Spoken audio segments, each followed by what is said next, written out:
여러분 안녕하십니까? 이 선교에서 가장 경계해야 할 게 바로 속도와 결과주의입니다.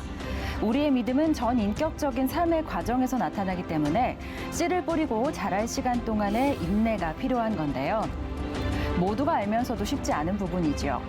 씨를 뿌렸다면 그 다음은 하나님을 신뢰하는 것이 우리가 할 일인데요. 우리가 늘 얘기하듯이 속도보다는 방향의 중요성 매 순간 잊지 않아야겠습니다. 선교에 관한 모든 이야기 선교는 지금 오늘 순서 시작합니다.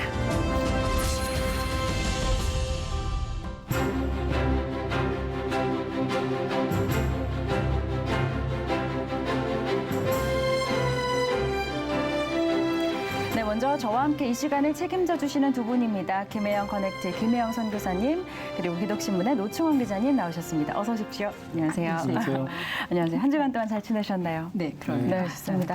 종교개혁 500주년 기념하면서 사실 저희가 제2의 종교개혁이 필요하다 이런 이야기들 참 많이 했잖아요. 개혁된 교회는 계속 개혁되어야 한다 이런 이야기들 했는데 사실 코로나 상황으로 인해서 한국 교회에 대해서 더 많이 돌아보게 된 그런 시간이 아니었나라는 생각도 듭니다. 어떻게 좀 보내셨어요? 예년에는 종교개혁 500주년을 앞두고 여러 기념 사업회도 있었고 또 행사나 이런 것들이 많이 있었는데요. 네. 최근 몇 년 사이에 많이 줄었고요.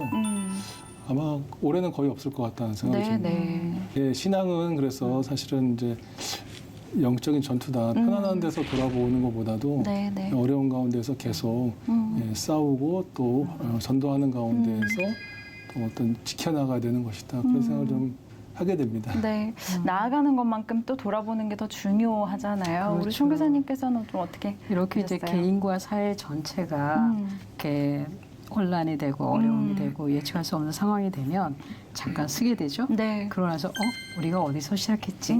라는 생각을 하게 될 것 같습니다. 네. 그래서 이러한 때에 오히려 그 종교 개혁 때 우리가 가졌던 마음이 뭐지? 그런 어떤 뜻으로 그 개혁이 시작되었지? 라고 아마 새겨본다면 오히려 지금이 훨씬 더 나은 기회가 되지 않겠는가 그런 생각을 하게 됩니다. 네. 코로나가 가지고 온 개혁. 코로나가 가지고 온 개혁. 네. 코로나 개혁. 신앙의 이렇게 개혁. 네, 신앙의 네. 개혁 네. 그런 기간.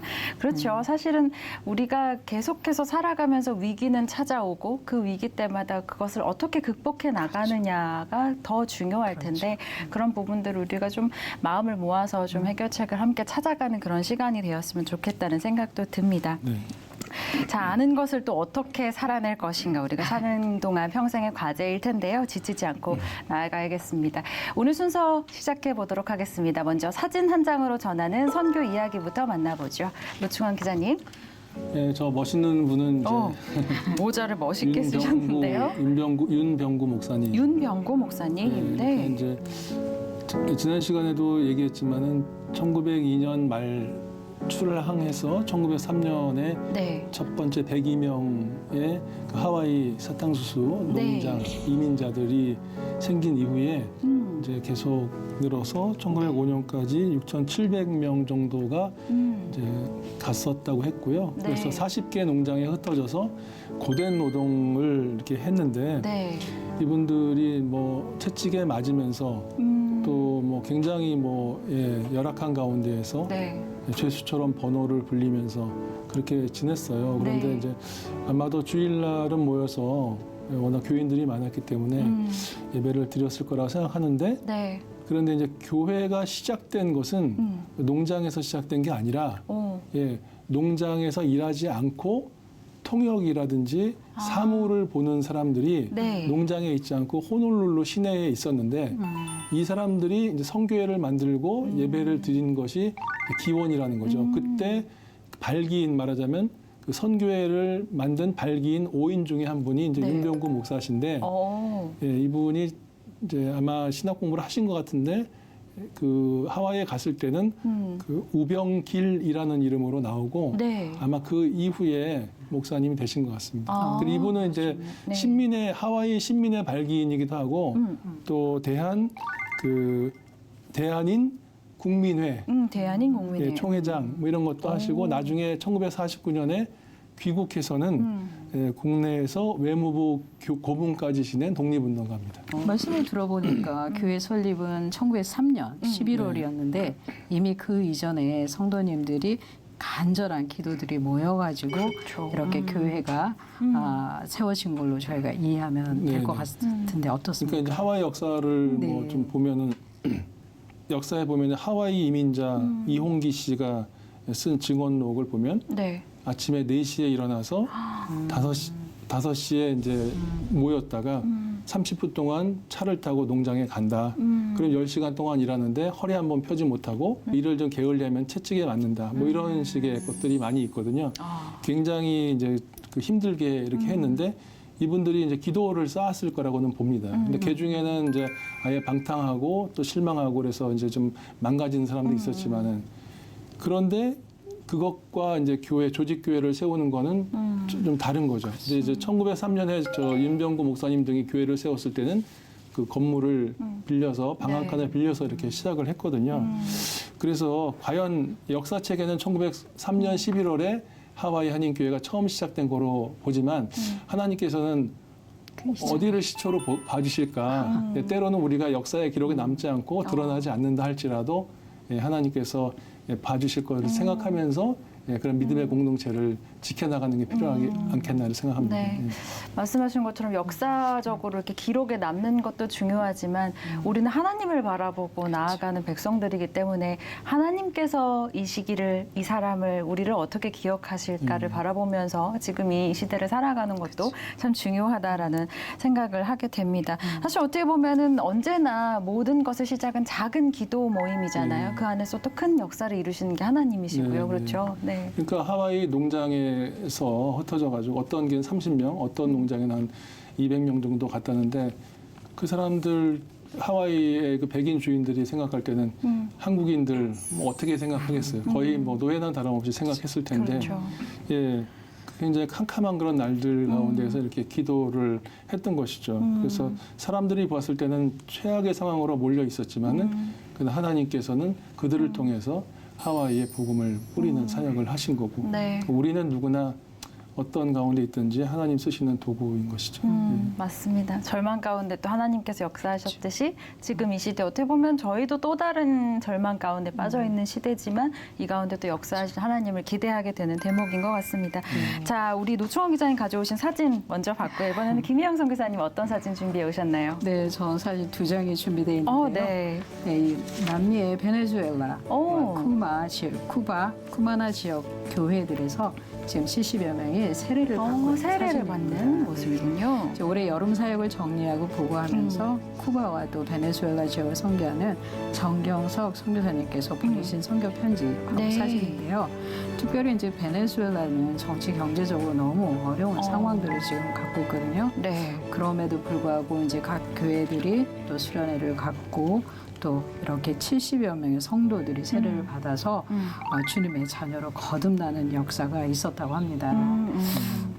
말씀하신 대로 이제 베네수엘라 비롯해서 중남미 여러 국가들이 이제 경제적으로 매우 열악한데요.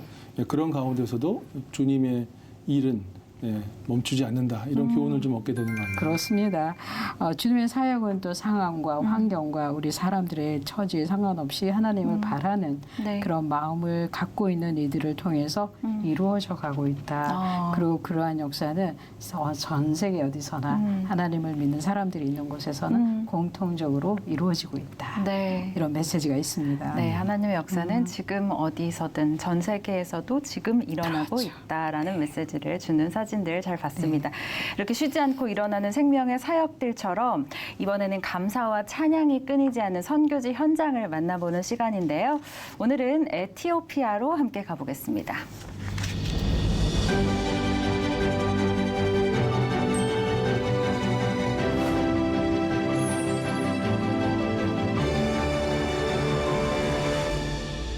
MCM 병원의 설립 역사를 간략하게 소개하자면 이디오피아 정부로부터 수도 아디스아바바의 의료기관 설립 제안을 받고 10만 평에 달하는 땅을 제공받아서 2001년 착공해서 2004년 병원을 준공하였습니다. 올해로 17년이 되었고요. 2012년에는 의과대학 설립도 해서 올해 3회 졸업생을 배출했습니다. 이처럼 짧은 역사에도 불구하고 이 나라 최고의 병원으로 우뚝 설 수 있게 하신 하나님께 감사를 드립니다. 무엇보다도 자랑스러운 것은 2020년 이 나라 의사들이 선정한 최고의 병원으로 선정되었으며 올해 7월에는 이 나라 사립병원 최초로 3차 종합 전문 병원으로 승격되는 기쁨도 누렸습니다. 모든 것이 하나님의 은혜였습니다. Yes, working in MCM during the last 5-6 of my stay has been so enjoyable and very valuable to me in many ways. And one of them is the freedom I have working in the MCM hospital, and also more important, the access the hospital has for many patients, and also the difficulties that come with complicated patients, and the way we come together to really to have interdepartmental consultations makes all the clinical evaluations, management, and follow-up very easy, and I have seen it very important even in my practice of my profession. አመሰግናለሁ። ያው ኮሪያ ሆስፒታል ማለት ነው የተለያዩ አገልግሎቶችን እንደሚሰጥ ይታወቃል። በቀዶ ጥገናና በተለያዩ ዘርፈ ብዙ በሆኑ በሽታዎች ማለት ነው እስከ ቀዶ ጥገናም ጭምር ማለት ነው ጥሩ አገልግሎት እንደሚሰጥ አውቃለሁ ማለት ነው። ምክንያቱም እንደ ቤተሰብ አሁን የመጣሁት በቤተሰብ የምንድን ነው የሚባለው የኩላሊት ጠጠር አባቴ አስወጥቶ ነበረ ከዚህ በፊትና በሱ ጥሩ አገልግሎት እንዳገኘ እኔ ደግሞ በእርግዝና ክትትል ነው የመጣሁትና ጥሩ አገልግሎት ይሰጣል። ይሄንን ነው ማለት የምችለው ማለት ነው። 이곳은 최신형 영상 장치를 갖추고 조영술을 시행하는 혈관센터입니다. 지금 시행하고 있는 시술은 내시경을 통한 간담도 체관 스텐트 시술 장면입니다. 여기서 심장혈관 스텐트 시술뿐만 아니라 말초 혈관 질환에 대해서도 다양하게 시술을 하고 있으며 이 나라에서 시행하기 힘든 어려운 시술들 여기에서 하고 있습니다. 이 센터는 우리 병원의 큰 자랑이기도 합니다. 코로나의 어려운 가운데서도 수많은 환자들이 저희 MCM 병원을 찾아와 전문적인 진료를 받고자 진료를 기다리고 있습니다. 먼 시골 지역에서 새벽 일찍 출발해서 5시간 이상 버스를 타고 오시는 환자분들도 많습니다. 이분들의 태담을 기억해 줄 수 있는 귀한 선교병원이 되기를 소망해 봅니다. 네, 에티오피아의 명성 기독병원 이렇게 좀 영상을 보는 것만으로도 참 뿌듯한데요. 이 병원의 원장님이시죠. 권영대 선교사님 연결해서 좀 더 자세한 말씀 들어보도록 하겠습니다. 선교사님 안녕하십니까? 안녕하세요. 명성병원장 권영대 선교사입니다. 이티오피아 MCM 병원에 근무하고 있습니다. 네, 반갑습니다. 선교사님. 이 명성 기독병원이 설립된 지 벌써 20년을 바라보고 있다고요? 네, 그렇습니다. 2004년도에 우리 명성병원이 명성교회의 기도와 후원의 힘을 입어서 2004년도에 설립이 되었고요. 올해로 17주년을 맞이하고 있습니다. 이렇게 짧은 역사에도 불구하고 우리 명성병원이 이 나라 최고의 병원으로 우뚝 설 수 있도록 인도해 주신 하나님께 감사를 드리고요. 여러분 아시다시피 우리 명성병원은 하나님의 사랑을 실천해 나가는 병원입니다. 예, 무엇보다 그 의료 인력 양성에 많은 영향을 끼친 것으로 아는데요. 그런 노력의 결실들이 이제는 좀 나타나겠어요. 어떠신지요? 네, 저희 MCM 병원은 최고 수준의 전문 의료 인력 양성을 목표로 현재 미국이나 캐나다, 스웨덴, 노르웨이 등지의 유능한 의사들이 이곳 MCM 병원에 와서 근무를 하고 있고요. 대한사화기내과 학회라든지 대한영상의학계 학회 교수님들도 이곳에 와서 우리 현지인들에게 자기들의 노하우를 전수해주고 있습니다. 이런 교육을 받은 우리 현지 의사들이 향후 이 나라를 든든히 이끌어갈 것이라고 제가 확신을 하고요. 우리가 무엇보다 감사드리는 것은 우리 MCM 병원이 작년에 이 나라 의사들이 선정한 최고의 의료 병원상을 수상하게 되었습니다. 올해는 3차 전문 병원으로 승격되는 기쁨도 누렸고요. 이 모든 것이 하나님의 은혜였던 것 같습니다. 정말 좋은 소식 전해주셨군요. 네. 선교사님 특별히 팬데믹 상황에서는 코로나 치료 거점 병원으로도 역할을 하신 것으로 알고 있습니다. 현재는 상황이 좀 어떻습니까? 지금 지구촌 곳곳이 코로나 팬데믹으로 어려움을 겪고 있습니다. 우리 이티오피아도 예외는 아니고요. 하지만 이런 어려운 상황일 때가 오히려 우리 선교 병원으로서의 역할을 잘 감당해가는 좋은 기회가 되지 않을까 하는 생각을 해봅니다. 여러분들이 아실지 모르겠지만 이디오피아는 아프리카 연합 의장국입니다. 그래서 이곳 수도 아디스아바바에는 100여 개가 넘는 대사관들이 주재하고 있습니다. 어떠한 강대국에도 자국을 대표하는 병원이 없습니다. 하지만 대한민국은 우리 MCM 병원이 있습니다. 너무나 자랑스럽고 너무나 감사드리지 않을 수가 없습니다. 어쨌거나 우리 MCM 병원이 이 나라 국민들에게 희망과 소망이 되는 병원이 될 것이며 또 교민 사회에도 든든한 지원자가 될 것을 약속드리겠습니다. 네, 이렇게 많은 것이 좀 부족하고 어려운 선교지에서 이렇게 오랜 시간 동안 꾸준히 헌신적인 섬김이 있었다는 건 또 전적으로 하나님의 은혜가 아닐 수 없는데요. 특별히 명성기독병원의 비전과 기도 제목을 좀 나눠주신다면요. 우리 명성 MCM 병원의 미션과 비전으로는 한국 이 나라를 이끌어갈 최고의 전문 유능한 크리스찬 의료인을 양성하여서 하나님의 사랑을 실천해가는 것입니다. 이러한 미션과 비전을 실천하는 데 있어서 여러 가지 어려움이 따르겠지만 지금까지 저희들 지켜주신 하나님을 의지하고 우리의 걸음을 인도하시는 은혜는 하나님이심을 기억하면서 어떠한 어려운 상황이 닥치더라도 선교 병원으로서의 역할을 잘 감당해 가겠습니다. 기도 제목으로는 이곳이 아프리카입니다. 여러 가지 저희 병원이 3차 전문 병원으로 가고 있는 최고의 병원으로 가고 있는 과정 중에 있는데 의료 물품이라든지 환자들이 필요한 물품, 모든 의료 응급 물품들이 이 나라로 수입이 되는 데 있어서 너무나 어려움이 따르고 있습니다. 이러한 부분들은 정말 인위적으로 저희들이 할 수 있는 부분이 아니고 정말 기독 의료인들이라든지 모든 분이 기도하고 있는 부분들인데 이러한 물품들의 공급 상황이 조금 더 원활해지는 것이 저희들에게는 가장 시급하고 가장 다급한 문제입니다. 여러분들의 기도와 사랑과 격려가 저희들에게는 크나큰 힘이 됩니다. 많은 기도 부탁드리겠습니다. 감사합니다. 네, 이 선교병원으로서의 역할을 다 할 수 있도록 의료진과 의료 물품들이 차질 없이 공급될 수 있도록 저희도 함께 기도하겠습니다. 선교사님 오늘 말씀 감사합니다. 네, 감사합니다. 네, 에티오피아 권영대 선교사와 이야기 나눠봤습니다.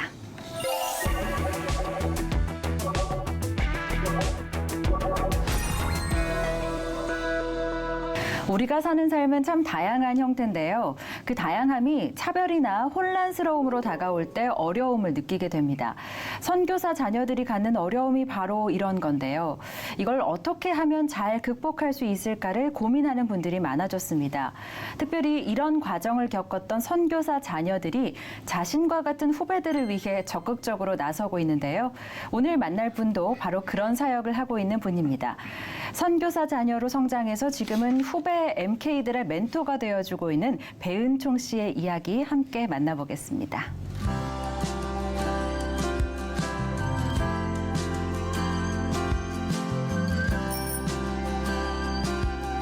네, 저는 한국에서 태어나서 10살 때 그 중국으로 건너가서 10년 동안 그 부모님이 중국 각지에서 사역하시고 태국에서도 잠깐 있다가 한 10여 년 정도를 중국 태국에서 자란 MK 배은총이라고 하고요. 중국 태국에서 오랜 시간을 보내셨네요. 오고 있어? 그 집 앞에 있는 공원 거기 저번에 쳤던데 거기로 와? 도착할 때쯤 연락 줘.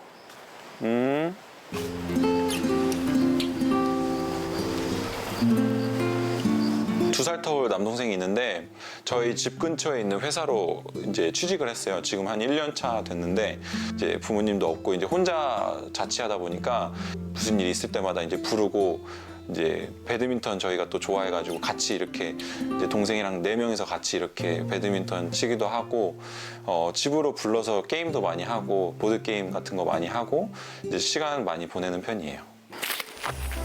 저는 이제 방이 너무 깨끗해서 지금. 아니 저는 다른 사람인 줄 알았어요. 옷 갈아입어야 돼? 그냥 이 상태 가지고. 그래 그 셔츠만 벗으면 될 것 같아. 신혼부부이시래요. 아니 근데 저 빨리 오시오. 질 준비 되셨나? 오늘은 진짜 바람을 극복하는 배드민턴이야. 한번 해봐.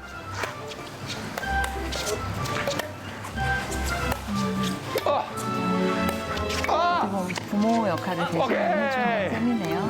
네. 10점. 10점 내기.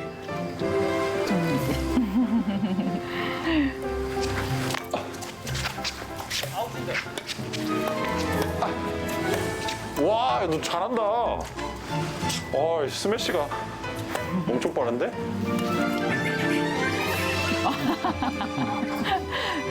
10점이 오래 걸렸나 봐요, 내는데.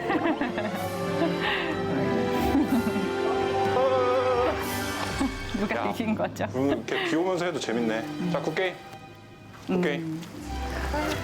동생이랑 참 추억이 많아요. 어렸을 때부터 사실 이제 부모님이 바쁘시다 보니까 동생이랑 이제 시간을 많이 보내는데 좀 성격이 일단 너무 다르기 때문에 좀 어렸을 때 많이 싸웠거든요. 그래서 이제 싸우면서 정이 더 들어서 그런지 나이가 들면서 더 마음이 많이 가더라고요. 그리고 이제 동생에 대한 좀 사랑이 점점 더 커지는 것 같아요. 좀 제가 좀 어렸을 때 잘못한 게 많아서 그런 걸 수도 있는데 이제 부모님이 이제 또 멀리 사시다 보니까 형제들끼리 좀 더 끈끈해지는 것 같아요. 엄마 아빠랑도 운동 같이 하면 좋을 텐데. 그 배드민턴 클럽에 그 온 가족 4명 가족이서 치는 그 가족 있거든? 너 너무 부러워. 그 가족 둘씩 이렇게 팀 모아가지고 배드민턴 게임하는 게 너무 부럽더라고. 멀리 계시는 또 부모님에 대한 그리움. 늘 있을 수밖에 없겠죠. 신혼부부의 모습. 네. 알콩달콩한 분들이 많이 나오시네요. 네. 이제 처음으로 일한 학교가 이제 북한 탈북민 대안학교였거든요. 그래서 그 탈북민 대안학교에서 한 4년 정도 일을 했는데 이제 그곳에서 지금의 아내를 만났어요. 이제 또 같은 MK이고 공감하는 부분이 많고 서로 또 이제 또 북한에 대한 그런 비전이 있고 또 교육에 대한 어떤 비전이나 앞으로 좀 인생을 살아가고 싶은 그런 방향들 그런 것들에 좀 공감을 많이 느꼈고 또 이제 너무 예쁘거든요 일단 그래서 그런 성격적인 것 뭐 비전이나 성격 뭐 외모 이런 거 모든 것들이 그냥 다 제가 너무 좋아하는 그런 이상형에 부합해서 제가 이제 적극적으로 이제 대시를 해서 이제 결혼을 꼴인하게 되었습니다 2년 만에. 야. 안녕.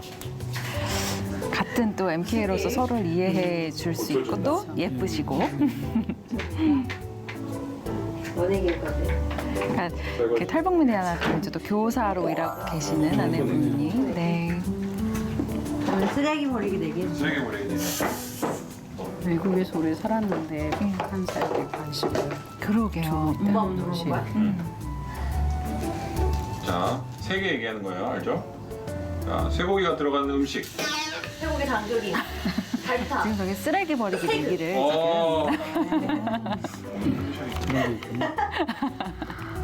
우주에 있는 거.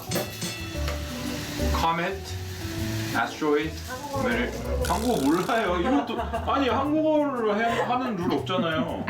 이거 줘야 돼요. 어쨌든 2개밖에 못. 3개 했어요. 3개 했어? 아니 중간에 말 뭐라 끊었잖아요. 그래? Meteorite.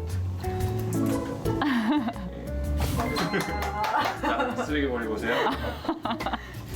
저와 모든 사람들이 동의하진 않을 수 있겠지만 저는 좀 크리스찬을 만나라고 얘기해주고 싶어요. 예전에는 사실 뭐 크리스찬 아니어도 네가 전도하면 되지 사실 이런 마인드였는데 점점 나이가 들면 들수록 이게 전도하는 게 진짜 쉬운 일이 아니잖아요.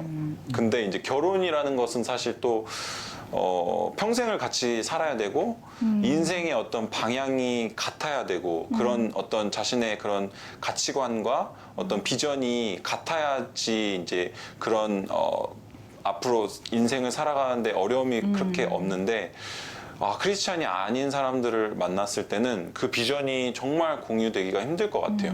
그런 어떤 외모적인 거나 어떤 뭐 성격이나 이런 것보다는 이제 상대방을 얼마나 이해해 줄 수 있고 배려해 줄 수 있고 희생해 줄 수 있는지가 가장 저는 중요하다고 생각합니다.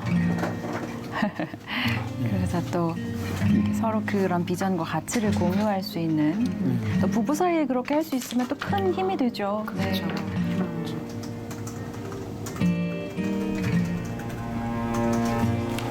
이거는 지금 수업을 준비하고 계신 것 같은데요. 군 자녀들 영어를 가르쳐주면 휴가를 주는 제도가 있었어요. 그래가지고 그때 너무 휴가를 가고 싶은 마음에 이제 제가 한 번도 뭐 누구를 가르쳐 본 적이 없었는데 이제 해외에서 오래 살았기 때문에 이제 영어가 이제 된다라는 그런 장점을 가지고 이제 거기서 이제 군 자녀들 한번 처음에는 이제 휴가를 위해서 군 자녀들을 이렇게 가르치게 되는 그 기회를 얻었는데 처음에는 그냥 진짜 휴가 때문에 했는데 그 학생들을 가르치면서 너무 보람이 많이 차는 것을 많이 느꼈어요. 그 학생들이 처음에는 막 되게 말도 안 듣고 되게 좀 과격하다 그래야 되나? 좀 약간 거리감이 많이 느껴졌는데 점점 저와 이렇게 관계를 하면서 제가 이제 좀 더 잘 해주고 이렇게 좀 도움을 많이 주고 이러는 거를 하다 보니까 이제 학생들이 조금씩 긍정적으로 이제 변하게 되더라고요. 그래서 처음에 이랬던 애가 이렇게 지금 변하는 걸 보고 너무 그게 좀 가슴이 막 뛴다고 할까요? 그래서 그때 좀 군대에서 처음으로 교육이 정말 내 가슴을 뛰게 하는 일이다라는 것을 많이 느껴서 그때 군대 전역하고 나서 이제 대학원 바로 가고 이제 학교를 제가 좀 가르칠 수 있는 학교들을 막 찾아가지고 열심히 해서 이렇게 지금 6년까지 된 것 같아요. 국제학교 안녕하세요. 교사로 또 네, 일을 저는 하고 계신 지금 아이들 학교에 출근해서 수업 준비를 하고 있습니다. 저희 교실을 잠깐 보여드리자면 여기 과학 실험 도구들이 있는 캐비넷이 있고요. 문과 TV와 이렇게 학생들이 앉는 책상과 이렇게 저의 책장과 그다음에 칠판 그리고 저의 책상이 이렇게 있습니다. 일터를 또 소개해 주셨네요. 두 분이 나란히 앉으셔서 책을 읽고 계신데요.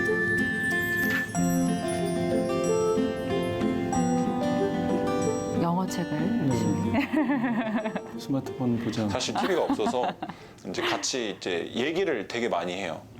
이제 저녁 먹으면서도 얘기 많이 하고 이제 왜냐면 TV 보통 제가 알기로 많은 사람들이 밥 먹으면서 TV 보는 사람들이 많잖아요. 근데 저희는 밥 먹으면서 항상 얘기하고 오늘 하루 어땠는지 뭐 그런 거 얘기하는 게 너무 재밌어요. 그냥 오늘 학교에서 이런 일이 있었는데 너무 재밌었어. 그리고 학교에서 이런 고민이 있는데 뭐 어떻게 생각해? 이러면 그런 거 얘기하다 보면 진짜 뭐 한두 시간 훌쩍 가거든요. 그래서 그런 얘기 많이 하고 그리고 이제 그 저녁 먹고 난 이후 시간은 이제 서로 각자 이제 자기 개발 많이 하고 그리고 둘 다 책 읽는 거를 되게 좋아해요. 그래서 책 많이 읽는 편이에요. 성민이 좀 별로가? 성민이? 김성민? 성민이 군대 있어. 군대에서도 요즘에 전화 다 돼.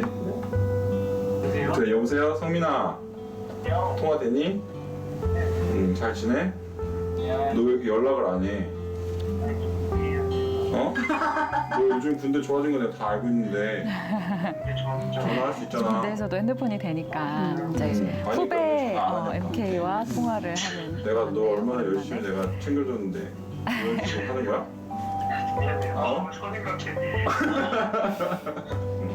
성민아, 나오면 진짜 연락해야 돼. 할 말이 많다. 알지? 할 말이 많은 거 알지? 그러니까 이게 일종의 신방 같은 개념인 거잖아요. 전화를 통해서. 들어가봐 그러면. 성민. 나중에 또 통화하자. 되게 자상하시네. 네. 그래, 좋네. 내가 좋아졌어. 근데 진짜 또 제대하겠다, 그치? 얘도 좀 나이 들어서 같잖아. 나이 들어서 가면 진짜 힘들거든. 저보다 좀 어린 청년들한테 좀 마음이 많이 가는데 제가 그 시기 때 조금 어려움이 많아서 그랬던 것 같아요. 제가 그 청소년 시기 때 조금 외로웠고 부모님이랑 따로 살았던 그 시간이 많아서 부모님이 바쁘고 이러니까 이제 혼자서 좀 모든 것들을 했던 그런 기억이 있어서 청소년 때 저는 되게 많이 외로웠었거든요. 그때 저한테 잘해줬던 형 누나들이 아직까지 좀 기억이 많이 나요. 그래서 저도 좀 그런 사람이 많이 되고 싶어서 이제 저랑 비슷한 환경에서 자랐던 MK들을 보면 너무 마음이 많이 가요. 이제 MK들 중에서 이제 해외에서 계속 쭉 살다가 한국에 이제 들어오면 막 이렇게 막 뭘 해야 될지도 모르고 막 집 구하는 것도 잘 어떻게 하는지 모르고 그런 친구들 보면은 제가 막 먼저 가서 너 이거 이런 거는 조심해야 돼. 뭐 부동산 계약할 때 이런 거는 조심해야 돼. 너 이런 거 잘 어려우면 내가 같이 가줄게 해서 저는 막 부동산 계약할 때 같이 가준 적도 있고 뭐 집 이렇게 이사할 때 그럴 때 항상 좀 도와주는 편이에요. 왜냐하면 그런 이사 같은 거 할 때 사실 부모님 도움을 못 받잖아요. 이 친구 MK들은. 그러니까 이제 그런 도움을 이제 주면은 저도 사실 너무 기쁘고 그런 도움을 줄 때 이 친구들이 고마워하는 것을 느끼면서 저도 이제 보람을 많이 느껴서 이제 제 이제 어떤 경험을 한국 삶에서의 그 좀 경험을 많이 얘기해주고 어떤 그 사회생활 하면서 힘들었던 것들도 이제 고민을 얘기하면은 제가 조금 제 그 경험을 토대로 좀 얘기도 많이 해주는 편인 것 같아요. 그래서 꼭 인생을 포기하지 마시고 힘듦이 있으면은 꼭 그 주변에 있는 MK들과 뭐 내 삶을 좀 공감해 줄 수 있는 사람들한테 얘기해 주시면 좀 얘기하는 것만으로도 많이 풀리는 것 같아요. 그래서 좀 서로 그런 아픔을 공유하고 서로 나눠주고 그리고 위로해 주는 그런 삶을 사셨으면 좋겠습니다. 야, 어떻게 보면 사실 MK이기 때문에 MK들을 더 잘 이해할 수 있는 거잖아요. 우리가 그렇죠. 모든 분야에서 그렇듯이 경험해본 사람이 더 그 마음을 잘 헤아릴 수 있는 것처럼 이렇게 어떻게 보면 MK들이 겪는 어려움을 먼저 겪었던 MK 선배들이 이렇게 돌아봐 준다는 거는 예전과 또 다른 아주 긍정적인 변화가 아닐까 하는 생각이 드는데 어떻게 좀 보셨어요? 네, 그렇죠. 뭐 이제 MK들의 어려움 같은 것들을 좀 많이 알 수 있었고요. 네네. 그런 어려움들을 이제 뭐 혼자서 결국은 언젠가 극복해야 될 그렇죠. 문제지만은 그 경험했던 선배들 그런 조언들이 이제 굉장히 중요하고 네. 누군가 또 저분에게 은총 씨한테 그런 또 친절함을 보였던 것을 기억하고 그렇죠. 또 이제 저분이 또 다른 후배들에게 또 그렇게 그런 선의를 베푸는 모습들이 참 좋네요. 네, 맞습니다. 사실 송 교사님, 우리 선교사 자녀들 같은 경우는 그러니까 상황도 그렇고 부모님들이 워낙 또 바쁘시다 보니까 이렇게 그 나이대에 부모님한테서 받아야 될 사랑들을 충분히 받지 못하는 경우들이 참 많잖아요. 그렇죠. 그런 결핍이 또 낳는 문제들이 있고 그런 점들을 보면서 늘 안타까운 마음도 드실 것 같아요. 네, 이렇게 우리 배은총 선생님의 경우는 이렇게 부모님한테 받지 못한 사랑, 결핍, 그런 부족한 부분들을 이렇게 바람직하고 긍정적으로 잘 풀어낸 그런 경우인 것 같아요. 네. 그래서 이제 건강하지 못한 그런 방향으로 이게 나타났을 때는 본인이 얼마나 고생을 하겠어요. 네, 맞아요. 그래서 저는 이제 우리 배은철 선생님의 이야기를 보면서 우리 청소년들 또 청년들은 바로 한 걸음 앞에 가는 사람의 뒤를 보고 따라가지 않는가 그런 생각을 하면서 네. 자기가 겪었던 경험했던 어려움들을 잘 지나왔기 때문에 이제 뒤에 오는 MK 후배들을 보면서 이렇게 보여줄 수 있는 것 같아요. 네. 아, 이 길이야. 이 길을 가면 더 좋았던 것 같아. 이렇게 하니까 나 봐. 이렇게 제대로 왔잖아. 이렇게 네. 보여주는 것 같아요. 이렇게 그러면서 우리 배은총 선생님 같은 경우는 이제 선배 멘토님들에게 영향을 받았고 또 그런 영향을 또 후배 멘토들에게 주고 있는데 우리 교회가 이런 분들에게도 또 관심을 갖고 또 이렇게 어깨 토닥토닥 해줬으면 좋겠어요. 맞습니다. 사실 저는 이 영상을 보면서 이렇게 다양하게 마음을 알아주고 그가 이제 MK로서의 삶의 어려움을 알아주는 것도 굉장히 중요하지만 부모와 떨어져 있는 MK들의 현실적인 문제들을 좀 함께 좀 도와주고 부모 역할을 대신해주면서 좀 도와주는 그런 부분도 굉장히 큰 도움이 되리라는 생각이 들었거든요. 그런 부분도 조금 선배들이 잘 챙겨줘서 우리 MK 후배들이 건강하게 또 사회에서 잘 성인으로 자랄 수 있기를 바라봅니다. 사실 이 시간을 통해서 저희가 계속해서 좀 다양한 선교사 자녀들의 삶을 만나보고 있는데 사실 저희가 그들을 위해 할 수 있는 거는 기도밖에 없잖아요. 네, 이 시간을 통해서 선교지에서 생활하는 자녀들이나 또 부모를 떠나서 한국에 있는 선교사 자녀들을 위해서 함께 좀 기도해 주시면 좋겠다는 생각이 들었고요. 저희도 배은총 선생님의 사역을 위해서도 함께 기도하도록 하겠습니다.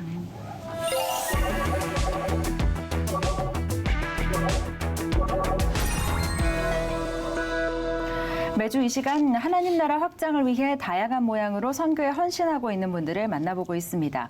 오늘은 모든 영역에서 모두의 연합, 모두의 참여라는 모토로 함께하는 선교 한국 이대행 사무총장을 스튜디오에 모셨습니다. 사무총장님 어서 오십시오. 네, 안녕하세요. 반갑습니다. 나와주셔서 감사합니다. 사실 이 선교 한국하면 청년 시절에 뜨겁게 모여서 기도했던 그런 기억을 갖고 계신 분들이 많으실 것 같은데요. 그래도 선교 한국에 대해서 먼저 좀 소개해 주시면 좋겠습니다. 네, 선교 한국을 많이 아시는 분들도 계시고 또 네. 아직도 생소하게 여기시는 분들이 꽤 있으신데요. 네. 선교 한국 운동은 지금부터 34년 전에 시작된 네. 사실 그 굉장히 작은 뭐 기대가 크게 없었던 그런 모임인데요. 그렇기 때문에 이제 선교 한국 운동을 일단 조직이 아니라 비전을 가진 사람들의 연대로 시작한 그런 운동이다 이렇게 제가 소개를 하고 싶습니다. 네. 1988년에 시작을 했고요. 지금 46개 단체들이 연합을 하고 있는 그런 연합 운동체인데요. 네. 저희가 그 46개 단체가 크게 세 분야로 나눠져요. 네. 하나는 캠퍼스에서 네. 사역하는 선교 단체, 또 한 군데는 선교사를 파송하는 단체들, 또 지역 교회들. 지역 교회 중에 특별히 청년 대학부를 중심으로 해서 또 선교부에서 많이 이 운동에 관여를 하고 있고요. 제가 선교 한국 운동을 이제 함께 조인했던 게 91년인데요. 네. 올해로 딱 30년이 됐습니다. 그러시네요. 네. 근데 사실은 선교 한국 운동이 88년에 시작했다고 하지만 태동은 1957년에 캠퍼스 선교단체가 만들어지고 또 60년대에 복음주의 운동 지도자들이 한국에도 좀 청년 대학생들이 세계 선교를 위해서 나갔으면 좋겠다 이런 작은 기도를 했다고 합니다. 근데 이제 한 20년 지나고 1988년에 서울올림픽이 있었는데 세계가 열방이 한국으로 올 때 이제 우리가 열방으로 나가자 이런 마음으로 시작된 운동이라고 할 수가 있죠. 네, 그렇군요. 그러니까 그 이전에 이미 기도의 씨앗이 뿌려졌지만 이제 88 올림픽을 계기로 청년 대학생들의 어떤 기도의 운동을 시작해보자 해서 시작된 게 선교 한국이다 이렇게 소개를 해주셨는데, 자 선교 한국 하면 또 선교 한국 대회 이야기를 빼놓을 수가 없는데 어떻게 올해도 진행이 되었나요? 네, 선교 한국은 1988년 이후로 저게 2년에 한 번씩 짝수회 진행을 했거든요. 네. 근데 이제 2018년에 30년을 지나면서 네. 저희가 30년을 지난 이 운동이 네. 어떻게 새로운 변화하는 시대를 담아낼 것이냐 이런 생각을 가지고 1년을 늦췄어요. 네. 그래서 이제 2021년으로 해서 올해부터 이제 홀수회로 전환이 되는 그런 시기인데 아시겠지만 2020년에 그렇죠. 코로나 상황으로 인해서 선교한국에서 2020년 5월에 사실 굉장히 중요한 결단을 했습니다. 이 코로나 상황이 금방 끝날 것 같지 않다. 네. 그래서 2021년 대회를 8월 첫 주에 저희가 설계한 대회를 1년 내내 하는 관점에서 7가지 영역으로 저희가 그 분산을 했고요. 네. 지금도 진행을 하고 있습니다. 7가지 중에 6가지가 이미 끝났고요. 네. 지금 마지막 단계가 진행이 되고 있습니다. 네. 이제 이 대회의 전체적인 구도를 저희가 이렇게 잡았어요. 3개의 C인데요. 하나는 체인지, 변화죠. 그리고 또 하나는 찬스, 그 기회라는 관점이고요. 또 하나는 그 기회 안에서 초이스, 우리가 어떤 걸 선택할 거냐 이런 그 생각들을 했는데 변화가 코로나로 인해서 변화가 왔고 저희가 2019년에 큰 저희가 조직적 변화를 일으켜 왔거든요. 선교한국 운동이 이제 새로운 시대에 걸맞는 운동으로 이제 자라나자 이런 생각을 했는데 이 변화가 이제 저희들에게 기회로 저희가 좀 생각을 했고요. 그래서 7가지로 그 초이스를 한 개념이 됐죠. 네. 그래서 지금 열심히 하고 있습니다. 네. 어떻게 보면 선교 한국 역시 위기를 좀 기회로 바꿔서 좀 이렇게 다른 형태의 또 기도 운동을 펼쳐나가고 계신 거네요. 네. 1980년대 후반부터 이제 시작해서 또 이제 90년대 한국교회가 폭발적으로 성장을 했었는데 그때 이제 선교 한국이 같이 대회를 같이 한 거죠. 네, 그렇죠. 사실 이제 80년대를 생각하면 한국이 그 60년대부터 80년대까지 상당히 이제 사회 변혁도 있었지만 사실 이제 교회 성장이 굉장히 폭발적으로 일어나기도 했죠. 그래서 선교 한국 운동은 아마도 그 교회 성장의 그 응집력, 그 열기를 열기의 어떤 뇌관을 건드린 운동이 아니었을까 하는 생각이 들어요. 그래서 그 엄청난 열정이 모아진 그 상태에서 우리가 어떤 방향으로 이제 그 폭발 지점을 딱 건드린 거죠. 그래서 이제 그때 이 폭발력이 한 90년대, 2000년대 초반까지 아마 그 열기로 지금 계속 그 오고 있는 그런 상황이 아닐까 그런 생각이 좀 드네요. 그렇군요. 이 선교 한국이 지금 30년을 이어져 오고 있잖아요, 사역이. 네, 초창기 때하고 비교해서 달라진 그런 점들이 있을 것 같아요. 네, 제가 이제 조금 전에도 말씀드렸지만 선교 한국에 올해로 30년을 있다 보니까 전체 34년 역사 중에 사실 이제 극초기 빼놓고는 이제 거의 있어서 지금 보니까 굉장히 격세지감이 좀 느껴지기도 하더라고요.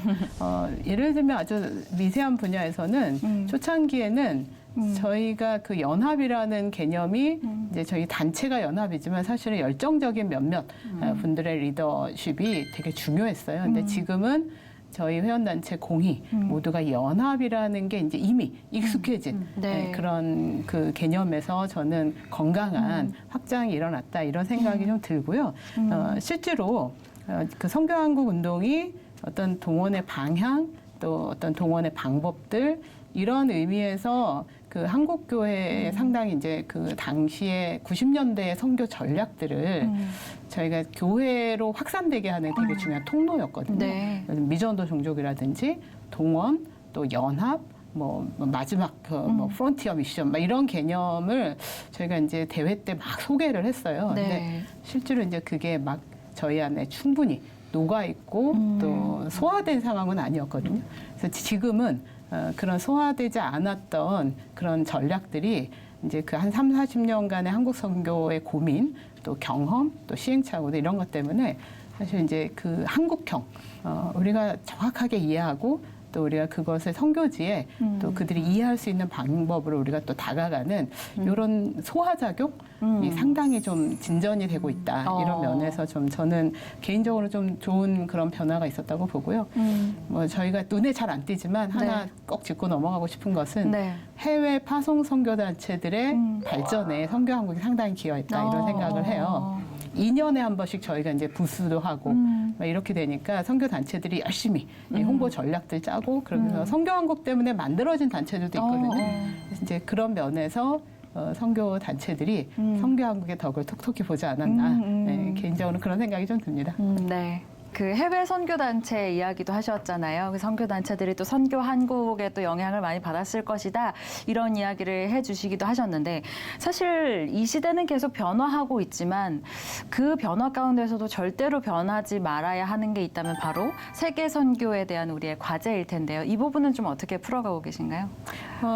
실제로 이제 올해 1월에 발표된 권위 있는 통계에 의하면 78억의 인구 중에 여전히 28억 정도가 복음을 접하는데 상당한 장벽을 갖고 있다라고 하는 이제 통계가 보고가 됐어요. 우리가 흔히 이야기하는 이제 미전도 지역 혹은 복음의 소외된 지역 이런 개념으로 볼 수는 있는데요.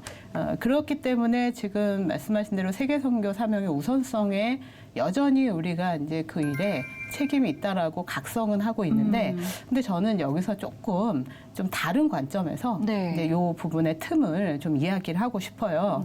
우리나라만 해도 벌써 이제 170개국에서 250만이 들어왔다, 뭐 이런 170개국 내외죠. 이제 그런 면에서 돌아보자면 선교사들이 나가 있는 곳이 한 170개 정도 내외로 왔다 갔다 하거든요. 그러면 하나님께서 이 역사의 어떤 순간에 이런 숫자적 또 그 글로벌한 환경의 변화 속에서 한국 선교가 세계 선교를 한다라는 관점을 어떻게 이해할 것이냐 이런 부분에 상당히 우리가 좀 돌아봐야 하는 포인트들이 있고요. 또 그렇게 하기 위해서 사실은 선교사들이 지금 한국 선교사들이 한 2만 8천 명, 뭐 2만 3천 명 이렇게 해서 통계 수치가 약간씩 다르지만 그 정도 숫자로 우리가 세계 선교의 큰 그 과제를 감당할 수가 없잖아요. 물론 다양한 나라들이 함께 하지만 그러면 한국에 와 있는 사람들과 세계에 소외되어 있는 사람들과 또 한국에 있는 선교사들과 한국에 있는 사역자들 많이 감당할 거냐 아닌 거죠. 그래서 특별히 이제 한국의 어떤 선교적인 변화는 교회의 각성을 굉장히 중요하게 보고 있습니다. 전 교회가 이 하나님께서 요한복음 20장 21절에서 얘기했던 것처럼 하나님은 선교사를 보내신 게 아니라 교회를 세상으로 보내셨거든요. 그래서 교회가 우리가 보내심을 받았다라는 생각들을 하게 되면 우리 주변에 와 있는 그 다문화 사람들 또 그 사람들과 연결되는 열방 이제 이 관점의 그 보편적인 부르심으로 각성되는 게 굉장히 중요하고 그 일을 위해서 지금 전문 선교 단체나 선교사들이 아주 중요한 그 가교 역할을 해야 되죠. 그래서 지난 한 40년 동안 한국 선교사들이 현지에서 다양한 역할들을 했어요. 긍정적인 부분, 부정적인 부분. 그래서 우리가 부정적인 부분은 개선하면 되고 긍정적인 부분으로 한국 교회의 이런 변화되는 상황들을 잘 견인하게 되면 저는 사실 새로운 선교의 시대가 오게 될 것이라고 생각을 합니다. 돌아보면 지금 과거부터 지금까지 어떤 그런 뭐 변화일까? 사역에 대한 변화 같은 것들이 좀 있었는지. 저는 이제 사역의 변화가 한국 선교계에서는 크게 보이진 않아요. 여전히 이제 우리가 그동안에 해왔던 요소들이 변하지 않는데 사실은 이제 이 변화는 우리가 불가피하게 아마 그 직면해야 될 거라고 봅니다. 그랬을 때 변화를 우리가 불가피하게 직면할 때 굉장히 중요한 것은 본질적인 이해라고 생각을 해요. 네, 흔히 뭐 모든 것이 이런 이야기가 있습니다. 모든 것이 선교면 아무것도 선교가 아니다라는 말이 있고요. 또 하나의 그 대척점에는 모든 것이 선교면 모든 것이 선교다 이런 말이 있어요. 아시는 분들은 아시겠지만 근데 저는 두 가지 말이 좀 대척점에 있는 것 같은데 사실은 저는 같은 맥락이라고 생각합니다. 이 모든 것이 선교면 아무것도 선교가 아니다라고 한 것은 60년대에 뭐 여기저기 이것도 선교 저것도 선교 나도 선교사 막 예를 들면 이렇게 선교를 남용한 그런 상황에서 선교가 그렇게 함부로 다뤄져서는 안 된다. 이런 관점이고요. 모든 것이 선교면 모든 것이 선교다라는 관점은 우리가 저거는 나는 부르심을 받지 않았으니 뭐 나는 선교에 그 관심이 없어요라고 얘기하는 게 아니라 부르심을 받지 않았다는 증거가 없잖아요. 우리가 하나님을 믿는 이상 예수님을 우리가 구주로 인정하는 이상 우리는 그냥 보내심을 받았거든요. 그래서 내가 보내심을 받아서 반드시 해야 되는 역할이 있다. 이것을 깨닫는 게 이제 모든 것이 선교면 모든 것이 선교다라는 관점이에요. 저는 이게 이제 본질적인 어떤 인식의 전환이 선교사라는 타이틀로만 일을 하는 게 아니라 우리가 성도로서 우리 주변에 또 우리가 열방에 연결되는 일 이제 이런 영역에 상당히 이제 새로운 인식의 전환 이게 지금 말씀하신 부분에 열쇠가 되지 않을까 그런 생각을 합니다. 네. 굉장히 큰 충돌이 있을 거예요. 그렇죠. 이렇게 선교한국도 초창기에 이제 그 대학생으로 섬겼던 분들이 시간이 지나면서 이제 지도자로 다 이렇게 성장하셨잖아요. 과거에 선교한국에서 활동하셨던 그 청년이 지금의 청년들에게 해주고 싶은 말이 있다면 어떤 게 있을까요? 저는 아주 독특한 관점에서 제가 말씀을 드리면 어떤 역사도 완벽하지 않고 어떤 사람도 완벽하지 않거든요. 그러니까 제가 지나온 청년의 시기와 지금의 시기에 데자뷰 되는 그런 그 표현이 있는데 그게 이제 꼰대라는 표현입니다. 물론 저희 청년 때는 꼰대라는 말을 쓰지는 않았어요. 그런데 저는 이제 그 대체로 지금의 젊은 청년들 같은 경우는 앞 세대가 잘못하는 거는 보이고 잘하는 건 잘 안 보이거든요. 그리고 이제 잘못하니까 이제 뭐 그 부분에 대해서 되게 부정하고 싶은 마음이 많이 들죠. 근데 역사는 완벽하지 않은 우리들을 통해서 하나님이 길이 참으셔서 이를 이끌어 가시는 이제 그런 역사가 바로 우리에게 인지가 돼야 되는 거기 때문에 저는 이제 이런 표현이 생각이 납니다. 꼰대만 없어지면 잘 되지 않는다. 그런 다양한 현실과 역사 인식을 갖고 있는 청년들이라면 선배 세대가 갖고 있는 장점이 뭐냐. 그리고 선배 세대가 어쩔 수 없이 한계에 부딪히는 그런 그 소위 말해서 개선해야 될 게 뭐냐. 이런 생각을 갖는다면 장점은 시대에 맞춰서 이렇게 살리게 될 것이고 그렇죠. 단점은 이제 그 역사의 몫으로 그 청년들이 그걸 테이크하는 이제 그런 그 삶을 사는 것이 바람직하지 않을까. 사실 제가 청년 때 늘 그런 생각을 했습니다. 선배들을 보면서 배울 점과 또 저분들의 약점은 그건 비난의 대상이 아니라 사실은 지금 내가 그 약점을 채우도록 부르심을 받았구나. 이제 그런 생각을 하거든요. 이제 그런 면에서 청년들이 보다 더 능동적이고 하나님의 주권을 인정하는 그런 삶으로 어떤 인식의 전환을 하면 어떨까 그런 생각이 듭니다. 꼰대 같은 말인가요? 반면교사로 삼았으면 좋겠다라는 말씀을 해주셨는데요. 요즘 청년들에게도 또 필요한 부분이지 않을까라는 생각도 듭니다. 사실은 이런 코로나 시대를 지나가면서 선교한국 대회도 1년 내내 이제 7개로 이제 나눠서 진행하고 계시다고 하셨는데 그래도 함께 좀 모여서 뜨겁게 기도하는 그런 날이 좀 속히 왔으면 좋겠다라는 생각도 바람도 가져보고요. 내년 계획 좀 어떻게 세우고 계신지 계획과 함께 기도 제목도 함께 나눠주시면 좋겠습니다. 예, 내년 저희가 이제 선교한국 대회가 2년에 한 번씩 진행이 되면서 지금 올해 했던 그 내용들을 저희가 면밀하게 검토를 하고 또 이제 이후에 2023년에 선교한국 대회를 진행을 하게 되는 그 굉장히 중요한 결정들을 아마 1년 동안 하게 될 것 같습니다. 그리고 그런 과정 안에서 저는 굉장히 중요한 가치가 그 선교한국의 그 어떤 역사에서도 좀 보기 어려운 그런 핵심적인 그 내용 중에 하나가 연합이라는 개념이거든요. 아마 기독교 선교 역사에서 선교한국 같은 역사를 찾아보기는 사실 굉장히 쉽지 않을 거예요. 최소한 제가 아는 분야에서는 그렇습니다. 하나님께서 이제 한국 안에 여러 가지의 그런 상황들에서 선교라는 큰 그림을 위해서 연합, 그것도 전혀 개념이 다른 캠퍼스, 교회, 또 파송단체가 이걸 연합을 해서 뭔가를 이뤄낸다? 이제 이런 일은 아마 주님이 오시면은 교회 역사에서 굉장히 칭찬받을 만한 일이라고 생각이 들어요. 그래서 제 기도 제목은 시대가 흘러도 이게 그냥 당연한 연합이다라는 건 없어요. 연합은 사실 굉장한 큰 고통과 희생을 감내를 해야 되거든요. 이제 겉은 아름답지만 속은 굉장히 치열한 이제 그런 치열함을 우리가 정말 그 포기하지 말고 그 아름다움을 위해서 정말 그 치열함을 잘 살아내는 일, 이게 선교한국이 주님 오실 때까지 계속 좀 견지했으면 좋겠다라는 그런 기도 제목을 나누고 싶습니다. 어떻게 보면 쉽지는 않지만 이 선교라는 큰 그림을 그리면서 나아가는 우리가 정말 다양한 분야에서 함께 좀 연합하고 그 연합한 사역들이 또 하나님의 일을 하는데 귀하게 쓰임받을 수 있도록 저희도 함께 기도하도록 하겠습니다. 지금까지 선교한국 이대행 사무총장과 이야기 나눠봤습니다. 오늘 말씀 감사합니다. 감사합니다. 고맙습니다.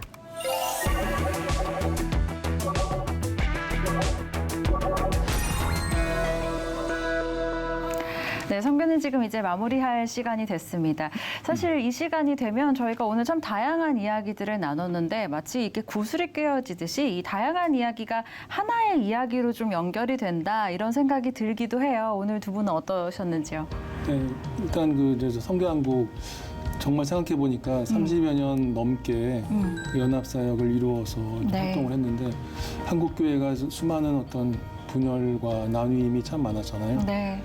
그런 가운데서 선교 운동이 이렇게 꾸준히 이어져 왔다는 것이 좀 감사하고 다시 한번 그 연합과 협력, 하나됨의 가치를 좀 생각하게 됩니다. 네, 연합과 협력 사실 말씀하신 것처럼 쉽지 않은 일이지만 어떻게 보면 이 시대에 가장 필요한 일이 아닐까라는 생각도 들고요. 우리 선교사님께서는 어떻게 보셨나요? 언급하신 것처럼 지금 오늘 하와이 갔다가 에티오피아 갔다가 태국에 갔다가 전 세계를 막 지금 그러면서 이제 우리 선교한국의 역사와 또 초이스, 선택, 기회 또 이런 체인지 이런 이야기들을 쭉 정리하면서 당연한 연합은 없다. 거기에는 치열한 헌신과 치열한 양보와 또 치열한 봉사가 그 물밑에서 면면이 흐르고 있어야지 가능했던 연합이었고 가능했던 선교였다. 이런 생각이 들었습니다. 맞습니다. 당연한 연합은 없다. 어떻게 보면 그 당연한 연합이 없다는 말은 결국 많은 희생이 필요하다는 이야기인데 사실 우리 개개인도 사실 선교사가 아니더라도 언제든지 그 연합에 함께 할 수 있는 거잖아요. 선교는 지금이라는 프로그램이 그 교훈을 계속해서 우리에게 주고 있다라는 생각을 해봅니다. 자, 오늘 이 시간 마무리하도록 하겠습니다.